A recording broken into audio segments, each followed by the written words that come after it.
A letter to my soon-to-be ex. My wife, kids, and I reread the letter, and it seemed to say everything we wanted it to say. My teenage children hugged me. My daughter was the first to look up at me. She asked me thoughtfully, "Do you think she'll make the right choice?" I frowned. "I hope so, for all our sakes." My son looked at us. He said sadly, "It's unlikely."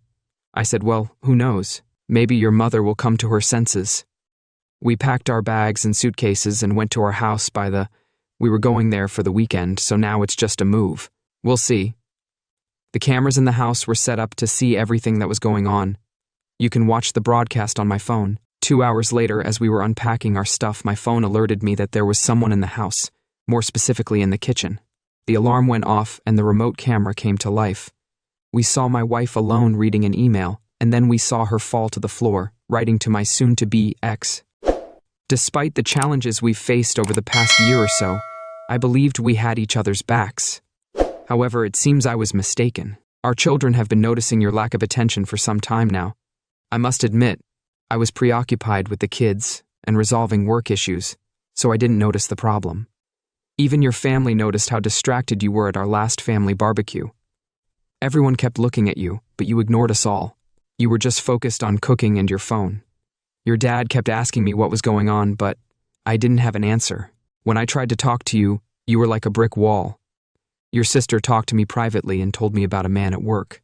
He's a younger, fitter man you're involved with. You don't talk to your kids or your parents. Even my parents are worried about you. I know my mother tried to talk to you, but you didn't respond. I'm away with my kids. I'm combining vacation and I'm on a business trip, and the kids understand why I'm away. The deal I'm working on is important to all of us. It'll guarantee our financial future, which means we can do whatever we want. The kids are old enough to realize that this is where our paths may part after 25 years. You said yes when I asked you to marry me. Since that day, I've loved you with everything I have. I know I don't always show it, but I want to tell you here and now that I love you. If you do something stupid and break your vows, cross a line that you can't go back after, then it's over between us.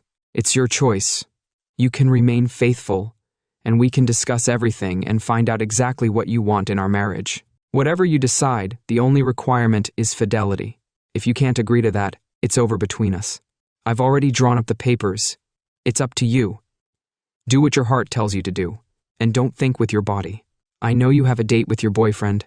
If you sleep with him, I'll have to tell your family about the divorce. I'll explain why. And I'll tell everyone we know why we're divorcing. It's up to you now. I hope you'll dump your boyfriend, but like I said, if you sleep with him, you'll ruin our marriage. Okay, well, it's your choice. Just so you know, I'm going to track down your boyfriend and tell him in no uncertain terms to go away. If he doesn't, he'll regret seducing a married woman. I won't admit to anything. But he might not be as handsome after I'm done with him. Your husband and kids. I was a little stunned at first. This wasn't supposed to happen. I wasn't expecting my wife to faint. That wasn't part of my plan. I watched for a few more minutes, and finally my wife moved and sat up. Then she slowly stood up. I could see tears streaming down her face. She picked up the letter again and reread it one more time. She seemed to shake herself up. Then she started screaming loudly at herself. What a stupid you. What a stupid fool. She looked around the kitchen, and when she saw my wedding ring on the table, she screamed in pain. What have I done? I'm so stupid. I hope it's not too late. She kept berating herself. Just then, the doorbell rang. She walked from the kitchen to the front door, passing our set of carving knives on the way. She picked up the largest one and headed into the hallway. The camera in the hallway started recording. I saw my wife open the door and a young man, probably in his early 20s, stagger through. He regained his balance and opened his arms. Where's your husband? My wife asked, holding a knife to his throat. You have no idea what you've done. You've ruined my marriage, and it looks like most of my family will suffer as a result. I was stupid. I fell for your pressure and almost believed I had the right to sleep with. You know, I'm really quite stupid.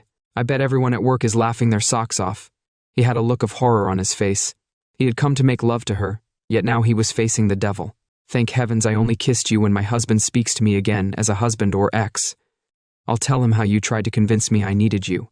I'll tell him it took you a year to finally convince me to sleep with you just once. He stepped forward, trying to push her away. but instead my wife drove the blade even deeper into his throat. I could see a trickle of blood running. I have nothing to lose now.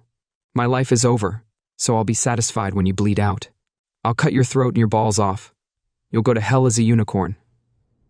Back away slowly. Open the door and walk away. Don't come near me at work or anywhere else. He slowly stepped my wife open the door with a shaking hand and turned to run down the driveway. I saw the door slam, and then she slumped against it, tears streaming down her face. Then she stood up abruptly and seemed to notice that she was wearing an evening gown that I hadn't bought her. She opened the dress with a knife, leaving herself in the lacy black long G I had bought her. She ran upstairs, turned on the camera, went to my closet and picked out the shirt she had bought for me. She put it on, then went to her closet, put on a pair of old jeans, and started making phone calls. My phone rang. It was my wife. "Yes, Carol, what can I do for you?" I said without emotion. "Gary, I know you saw him in the house. I know you saw me almost kill him. God knows I'd love to slit his throat." There was a manic note in her voice. "Carol, listen to me carefully. Our children. I don't want their mother in jail, and I don't want me in jail either. I can see you're not thinking straight, so I'm going to tell you what to do. You're going to contact all of our families and apologize to them for being an idiot for a year. Sorry. I messed up. You know I wasn't in love with him. If I thought for a second you were, we wouldn't be having this conversation," I said in a strained voice. "Do as I say.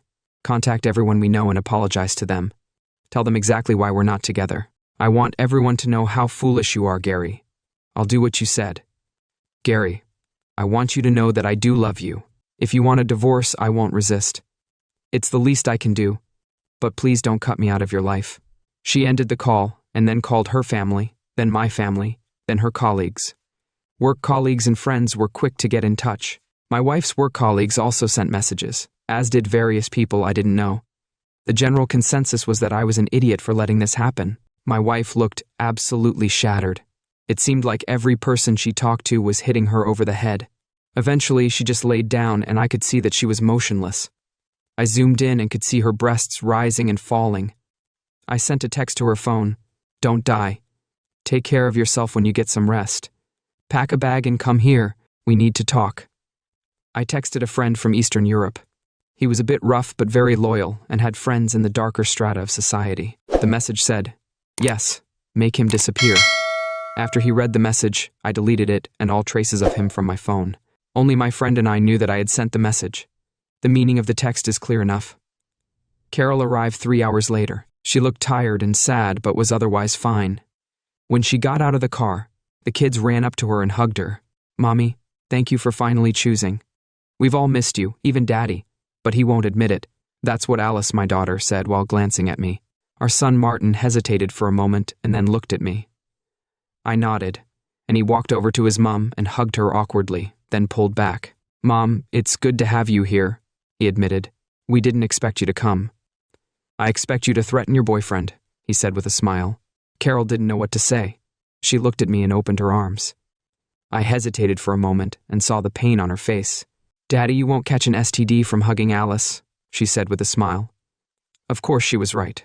I stepped forward. I gave my wife a hug, maybe for the last time. She clung to me and kept repeating, I'm sorry. Eventually, we let each other go. Martin picked up Carol's suitcase and turned to me. "Dad, which room is the spare room?" "I'm sorry, Carol. I can't be with you at the moment. I know you don't trust me, Gary, but I never had a love affair with him. I want to believe you, but it's been a year since you've been with me. Mentally, you've left all of us, our friends and family, behind. Until you show me a health certificate, you're sleeping in the spare room. Just so you know, you can't just show up and come back into our lives just because you threatened your boyfriend. I need more proof from you that the woman I married is still the same person I married. Is there no hope for us?" She was crying. "We've pretty much lost this one, I'm afraid. I'm sorry, Carol, but it's up to you." I went into the house and into the study, closing the door behind me. I closed my eyes and tried to think things through. One of the main problems was the lack of information, but tonight I would find out everything. It would allow me to choose one path or the other. I woke up to the smell of bacon, eggs, and fried bread. I stood up and stretched. I checked my phone. There were many messages and voicemails, most of them approving of my. I received a few messages urging me to forgive my wife. Then I saw a series of messages from an unknown number. The messages were pretty clear. There was no love between them. They only kissed and touched her outerwear sometimes. They never slept together. He had sex with other married women and enjoyed it. Your wife was the only one he didn't sleep with. She kept saying no. She said she would never have sex again. His tool is gone. It started 6 months ago. Before that, who knows? My advice is to stay with her if you still love her. My advice is to keep an eye on her for 6 months and then stop. Good luck. I read the messages carefully and replied, "Thanks, good job," with my phone in my pocket. I went into the kitchen. My wife and kids were looking at me. "Carol, we need to talk. This is long overdue. I should have sat you were upset and yelled at me a year ago, but it's easy to talk now, isn't it?" The tears on her face reflected hope and fear. "Carol, I'm giving you a free get-out-of-jail-free call card, but you have to earn it. You will be the best daughter to your parents. You will be the best daughter to my parents. You'll be the best friend to our mutual friends. And you'll be hard-working at work. Most importantly, you'll be the best mother to our kids.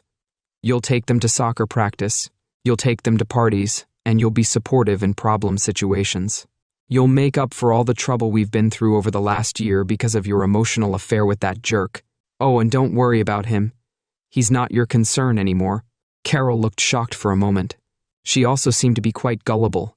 "But if you give me a chance, I'll prove to you and everyone else that I'm not a hopeless case." She stood up, hugged me, and then stepped back.